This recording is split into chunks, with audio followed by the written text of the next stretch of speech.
So you want a bedtime story? I have a good one. I'm going to put my librarian glasses on.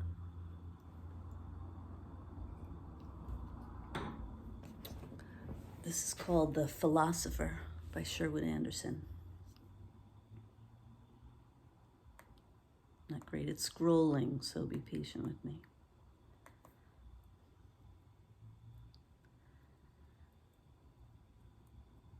The Philosopher by Sherwood. He was an old man with a white beard and huge nose and hands. Long before the time during which we knew him, he was a doctor and drove a jaded white horse from house to house through the streets of Winesburg, Ohio. Later, he married a girl who had money. She had been left a large, fertile farm when her father died.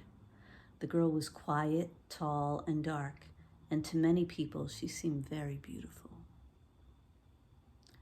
Everyone in Winesburg wondered why she married the doctor. Within a year after the marriage, she died. The knuckles of the doctor's hands were extraordinarily large. When the hands were closed, they looked like clusters of unpainted wooden balls as large as walnuts fastened together by steel rods. He smoked a cob pipe, and after his wife's death, sat all day in his empty office close by a window that was covered with cobwebs. He never opened the window. Once on a hot day in August, he tried but found it stuck fast, and after that, he forgot all about it. Winesburg had forgotten the old man, but in Dr. Reefy there were the seeds of something. Alone in his musty office in the Hefner block, above the Paris Dry Goods Company store, he worked ceaselessly building up something that he himself destroyed. Little pyramids of truth he erected, and after erecting, knocked them down again, that he might have the truths to erect other pyramids. Dr. Reefy was a tall man who had worn one suit of clothes for 10 years. It was frayed at the sleeves, and little holes had appeared at the knees and elbows. In the office, he wore also a linen duster with huge pockets, into which he continually stuffed scraps of paper. After some weeks, the scraps of paper became little, hard, round balls, and when the pockets were filled with these, he dumped them out upon the floor. For 10 years, he had one friend, another old man named John Spaniard, who owned a tree nursery. Sometimes, in a playful mood, old Dr. Reefy took from his pocket a handful of the paper balls and threw them at the nurseryman. "That is to confound you, you blithering old sentimentalist," he cried, shaking with laughter. The story of Dr. Reefy and of his courtship of the tall, dark girl who became his wife and left her money to him is a very curious story. It is delicious, like the twisted little apples that grow in the orchards of Winesburg.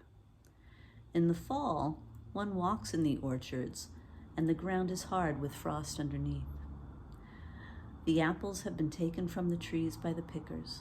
They have been put in barrels and shipped to the cities, where they will be eaten in apartments that are filled with books and magazines and furniture and people. On the trees are only a few gnarled apples that the pickers have rejected. They look like the knuckles of Dr. Reefy's hands. One nibbles at them, and they are delicious. Into a little round place at the side of the apple has been gathered all the sweetness. One runs from tree to tree over the frosted ground, picking the gnarled, twisted apples and filling his pockets with them. Only the few know the sweetness of the twisted apples. The girl and Dr. Reefy began their courtship on a summer afternoon. He was 45 then, and already he had begun the practice of filling his pockets with the scraps of paper that become hard balls and were thrown away. The habit had been formed as he sat in his buggy behind the jaded gray horse and went slowly along the country roads. On the papers were written thoughts, ends of thoughts, beginnings of thoughts. One by one, the mind of Dr. Reefy had made the thoughts. Out of many of them, he formed a truth that rose gigantic in his mind. The truth clouded the world. It became terrible and then faded away, and the little thoughts began again. The tall, dark girl came to see Dr. Reefy because she was going to have a child and had become frightened. She was in that condition because of a series of circumstances also curious. The death of her father and mother and the rich acres of land that had come down to her had set a train of suitors on her heels. For 2 years, she saw suitors almost every evening.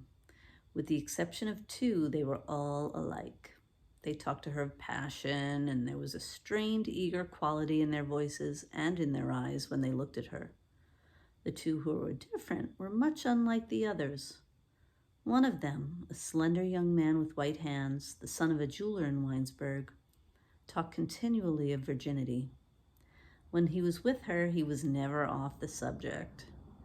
The other, a black-haired boy with large ears, said nothing at all, but always managed to get her into the darkness, where he began to kiss her. For a time, the tall, dark girl thought she would marry the jeweler's son. For hours, she sat in silence, listening as he talked, and then she began to be afraid of something. Beneath his talk of virginity, she began to think there was a lust greater than in all the others. At times, it seemed to her that as he talked, he was holding her body in his hands. She imagined him turning it slowly about in the white hands and staring at it.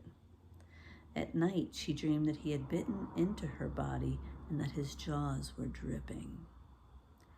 She had that dream 3 times, and then she became pregnant by the one who said nothing at all, but who in the moment of his passion actually did bite her shoulder, so that for days the marks of his teeth showed. After the tall, dark girl came to know Dr. Reefy, it seemed to her that she never wanted to leave him again. She went into his office in the morning, and without her saying anything, he seemed to know what had happened to her. In the office of the doctor, there was a woman, the wife of a man who kept the bookstore in Winesburg. Like all old-fashioned country practitioners, Dr. Reefy pulled teeth, and the woman who waited held a handkerchief to her teeth and groaned.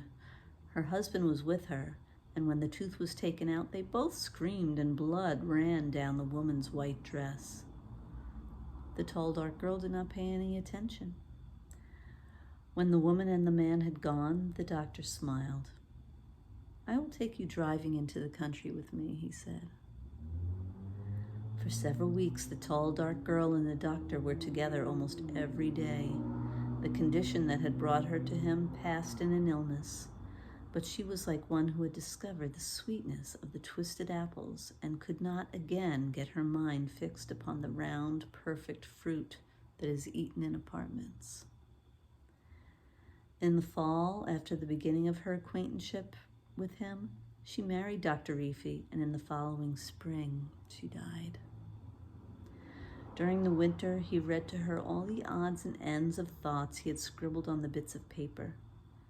After he had read them, he laughed and stuffed them away in his pockets to become round, hard balls.